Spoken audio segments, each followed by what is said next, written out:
I want to discuss something that's in the news a lot, which is the measles outbreak. That's, we've been hearing about. Now, before I go into that, I just want to quickly say the reason why I haven't uploaded to my channel is because I've been looking at the analytics for my website, and it suggests to me that I'm having over 40 times more visitors and views to my website than I am on my YouTube channel. And this was shocking to me because I expected my YouTube channel to far outperform my tiny little website. But that's not the case. It seems to be my website is actually outperforming my YouTube channel. And as I say, YouTube has got some 1.3 billion visitors and views. I think it's per year or per day or whatever the case may be. So that was shocking to me. So basically, because of those analytics reports, I've been spending more time creating content for my own website, because it's only fair that that's what I do. You go where the demand is. It's supply and demand basically. So that's a quick explanation as to where I've been. I haven't abandoned my channel, and so just in case you're wondering. Now let's get back onto this measles situation. There's been these reports, as I say, about this measles outbreak. And I'm just going to go into a few, figures and data, and I'll quote the source before I start. The source is CBS News, and the title of the video is "What are the facts on the measles outbreak?" And this video was uploaded literally minutes ago. I think when I looked in the comments, there were only 2 people in the comments at the time. It might be more obviously by now, but you can go and check it out. So when I get into some of these facts and data, and then I give my opinion, you can think, well, okay, he's not just plucking figures out of thin air.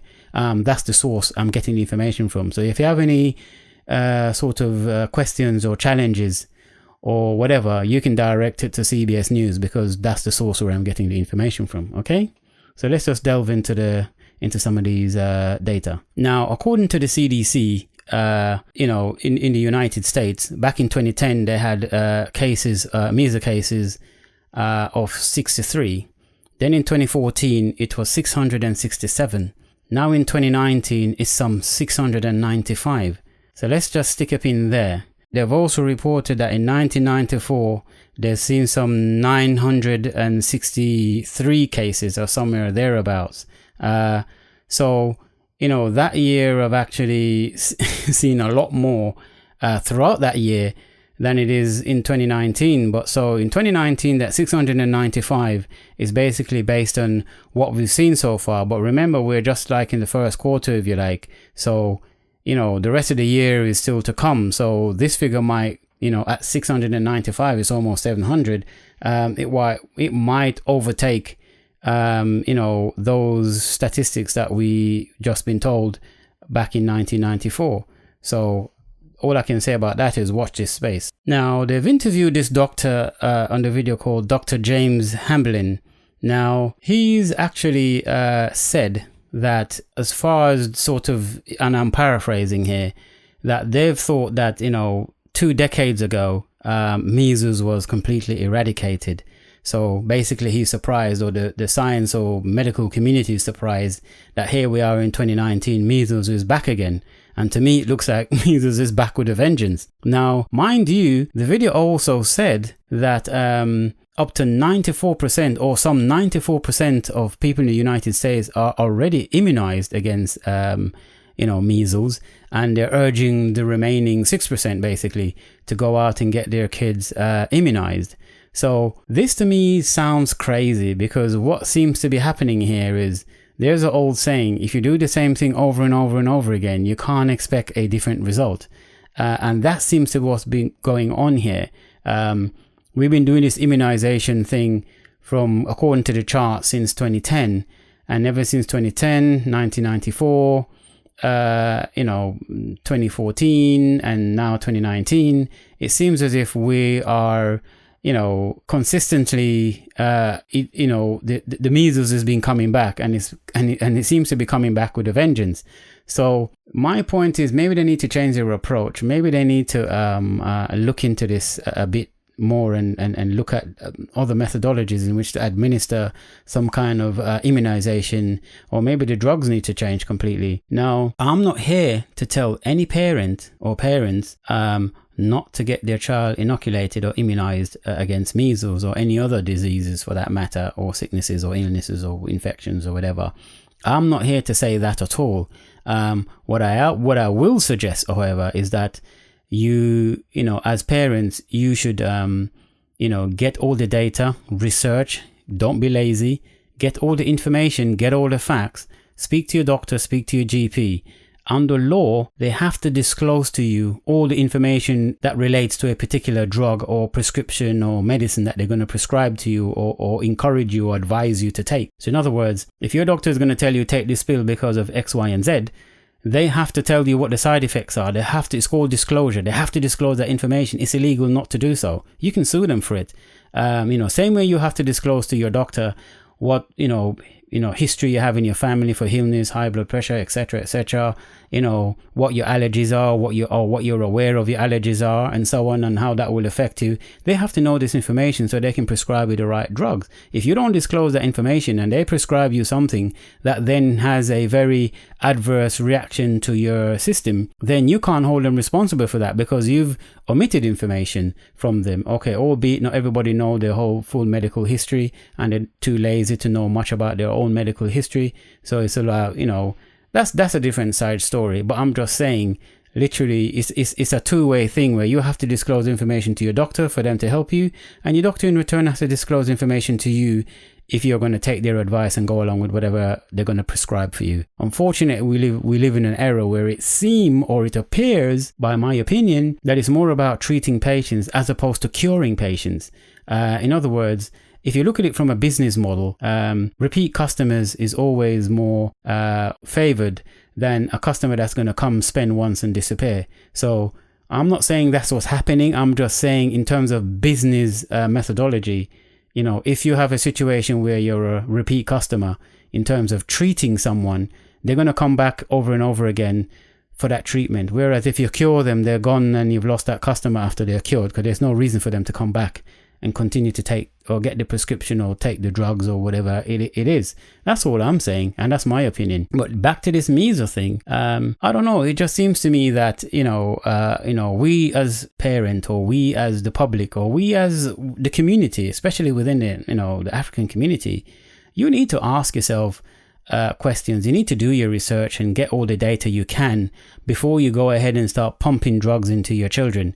It's that simple. You love your children, you owe it to them to get off your ass, not be lazy, and do the research. I mean, there's rumors that goes around that says, okay, you give your child, in the UK they had this massive rumor about MMR injection and how they tried to tie that into autism or spectrums of autism. There was no medical or scientific confirmation of it, but a lot of parents were convinced and of the belief that one was a result of the other.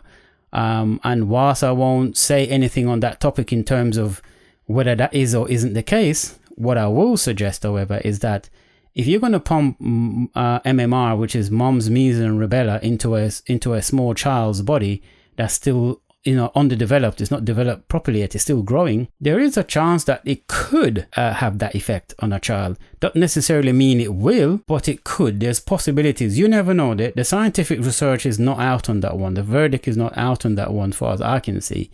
So I'm not going to be irresponsible and say, well, MMR is responsible for autism in children, because I have no scientific data or source to prove that. But what I will say in terms of my own suspicions and my own concerns, that, there is a possibility that, if you're going to pump that amount of drugs all in one, it's a cocktail of 3 different drugs basically mixed into one. And I think in some cases you have to give them 1 or 2 or even 3 different shots.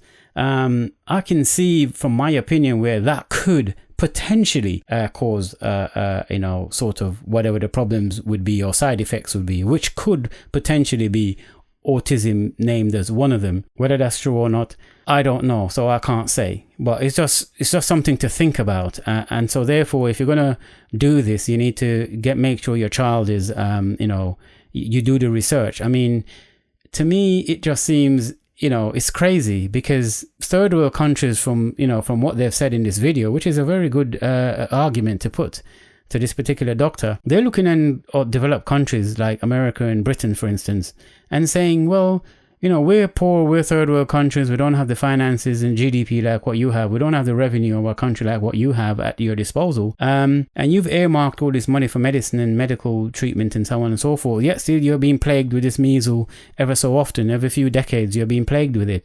Whereas and that makes sense to me. It definitely gives me pause for thought. So therefore, if you're going to look at it logically, it could mean that even with all the money and the earmarked, something is not working. It's obviously something is not working. How can you have something like measles still being a problem in 2019? It's just crazy. And even so often you hear about old sicknesses and infections that's considered to have been eradicated decades ago, is all of a sudden coming back again. And it does make me think, is it by accident that these are coming back again? Or is it part of an agenda to get people inoculated or being immunized against these illnesses? And as I said to you, there's been situations, as I say, where kids grow up and they've had measles. And in my opinion, growing up as a child, I've never seen children die or fatally, affected by measles. They've had these bumps on them. The bumps are excruciatingly, all over their body. It looks horrible. Some of them got a bit of a high fever and so on. They suffer for a week or 2 or 3, depending on the particular person. But after a few weeks, they get over the measles and they're healed. And they're better. And the rumor goes is that if you have measles, and I said rumor with capital letters, that if you have measles once you get over it, you don't ever catch measles again. Now, whether that's scientifically true or not, I can't say. That's just a rumor. Now, I haven't heard of any case of a child dying from measles, or having any fatal reaction to having measles. But that doesn't mean those cases doesn't exist. I'm just saying in my life experience, I've never heard or seen or come across such a situation. And I would know because my mother was a midwife. She was a nurse and a midwife. So if you know what a midwife is, obviously it's a nurse that specializes in babies, delivering babies and the health of the baby and so on and so forth. So, I would have heard the murmurings in my house about X, Y, and Z. And I've never heard it, and I've never seen it. As a family, my parents talk openly about a lot of stuff, especially to do with child health and children's health and medication and, and so on and so forth. So, and that's never something I heard my mom say, oh my goodness, this and this and this so-and-so's child has passed away because of measles, or this and this case has broken my heart. And because my mom is one of those sort of, she'll wear her heart on her sleeve kind of person. And she would have definitely says, oh, so-and-so has got a beautiful child or a beautiful baby. And unfortunately, this happens. And my mom was also a Christian, a Seventh-day Adventist. So I'm sure it would have been, oh, let's pray for this person's baby and pray for this person's for what they've gone through. So this is where I'm coming from with this. So you don't think that I'm plucking stuff out of thin air. This is why I'm saying from my perspective and from my life experience, I've never ever heard of a situation where a child has died from measles, but it doesn't mean it doesn't exist. After I made this video, I could go out there and start doing some more research, and then bang, I see thousands and thousands of hundreds of videos and sources of cases where children died from measles. And then if that's the case, then I hold my hand up and I stand corrected, because I'm here to learn just like anybody else. I'm not stubborn, set in my ways. I'm here to learn too. But all I'm saying to parents out there is do the research, collect the data, don't be lazy, question your doctor, question and question again, and get all the information so you can make an informed decision when you're going to inoculate your child or immunize your child against measles. And that's all I'm saying. And with that said, I want to end it there.